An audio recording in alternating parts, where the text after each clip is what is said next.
اعوذ باللہ من الشیطان اللعین الرجیم، بسم اللہ الرحمن الرحیم۔ ناظرین کرام، سلام علیکم۔ امید کرتا ہوں آپ لوگ خیریت سے ہوں گے۔ آج ہمارے ویڈیو کا موضوع انسان اپنی زندگی کو کس طرح گزارے، اور اس میں ایک سوال پیدا ہوتا ہے کہ آیا انسان اپنی زندگی میں غلام ہے یا آزاد؟ آپ کے سامنے صرف ایک واقعے کو پیش کرنا ہے جس سے آپ لوگوں کو سمجھ میں آ جائے گا کہ ہمارے امام نے کس طرح ہمیں بتایا ہے کہ اپنی زندگی کو گزارا جائے۔ ایک گھر سے ناچ گانے کی آواز بلند ہو رہی تھی کہ گھر کے قریب سے گزرنے والے شخص کو یہ محسوس کرنے میں دیر نہیں لگتی تھی کہ اندرون خانہ کیا ہو رہا ہے۔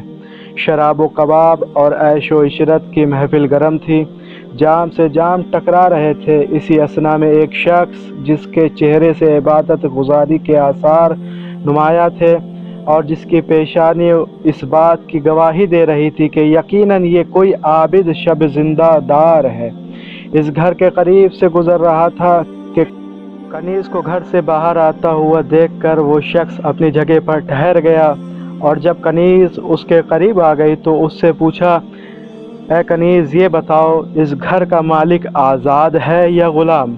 کنیز جواب دیتی ہے، اس گھر کا مالک آزاد ہے۔ وہ شخص جواب دیتا ہے، تم نے ٹھیک کہا، آزاد ہی ہوگا۔ اگر غلام ہوتا تو یقیناً اپنے آقا و مالک کی حقیقی یعنی پروردگار عالم کے احکام کی نافرمانی کرتے ہوئے اس قسم کی محفل آرائی سے پرہیز کرتا۔ کنیز اور اس مرد متقی کے درمیان ہونے والی اس گفتگو کی وجہ سے اسے گھر لوٹنے میں کچھ دیر لگی۔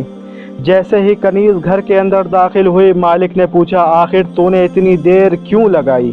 کنیز نے پورا واقعہ بیان کرتے ہوئے کہا، ایک شخص جو شکل و صورت سے بڑا متقی اور پرہیزگار معلوم ہو رہا تھا، میرے گھر کے سامنے سے گزرا اور اس نے مجھ سے یہ سوال کیا اور میں نے اس کا یہ جواب دیا۔ پھر وہ یہ باتیں کہہ کر چلا گیا اور میں گھر واپس آ گئی اور اسی وجہ سے مجھے دیر ہو گئی۔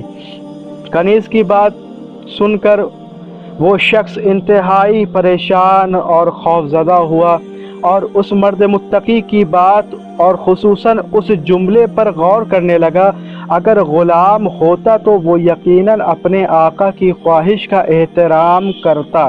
یہ سنتے ہی یہ جملہ اس کے دل پر ایک تیر جیسا جا کے چبھ گیا اور وہ بے تحاشا ننگے پیر اس آدمی کی طرف دوڑنے لگا جس نے یہ بات کہی تھی۔ بدحواسی کے عالم میں وہ تیز رفتار کے ساتھ دوڑتا ہوا اس شخص کے قریب پہنچا، اور وہ کوئی اور شخص نہیں تھا بلکہ ہمارے ساتویں امام حضرت موسیٰ ابن جعفر علیہ السلام تھے۔ اس شخص نے امام کے سامنے توبہ کی اور توبہ کر کے کہا، اے امام، مجھے معاف کر دیجئے، آپ کی اس ہدایت سے میرا دل تزکیہ ہو گیا، میرا نفس پاک ہو گیا، آج کے بعد سے میں ایسی غلطی دوبارہ کبھی نہیں کروں گا۔ چونکہ توبہ کرتے وقت وہ ننگے پیر تھا، لہٰذا اس نے پھر کبھی چپل نہیں پہنا اور تمام عمر ننگے پیر چلتا رہا۔ توبہ سے قبل وہ شخص اس شہر میں بشیر بن حارث بن عبد الرحمن مروزی کے نام سے مشہور تھا، لیکن اس کے بعد ساری زندگی الصحافی یعنی ننگے پیر والا کے لقب سے یاد کیا جاتا رہا، اور بعد میں بشر حافی کے نام سے صوفیہ میں ممتاز ہوا۔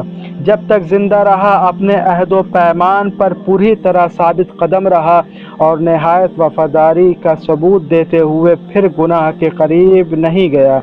اس سے قبل وہ علاقے کے ثروت مند اشخاص اور اشراف زادوں میں شمار کیا جاتا تھا۔ اس کے پاس دولتیں بہت تھی، طاقتیں بہت تھی، لیکن بعد کی زندگی میں وہ حد خدا پرست، متقی اور پرہیزگاروں کا سرخیل ہو گیا۔